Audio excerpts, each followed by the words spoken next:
Kapolres Dogiay Kompol Sarajo membeberkan saat ini pihaknya tengah melakukan pendalaman mengenai kasus penikaman tukang ojek oleh orang tak dikenal di wilayah Papua Tengah di Kampung Diki Owa, Distrik Kamu, Kabupaten Dogiay pada Senin 15 Mei 2023.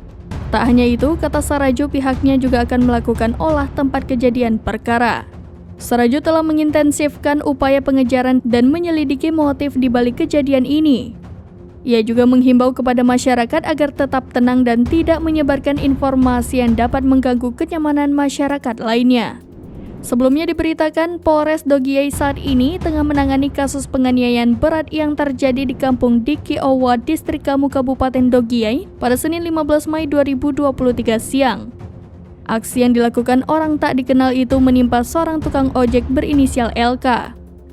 Kabid Humas Polda Papua, Kombes Ignatius Beni Adi Prabowo, saat dikonfirmasi awak media membenarkan peristiwa tersebut.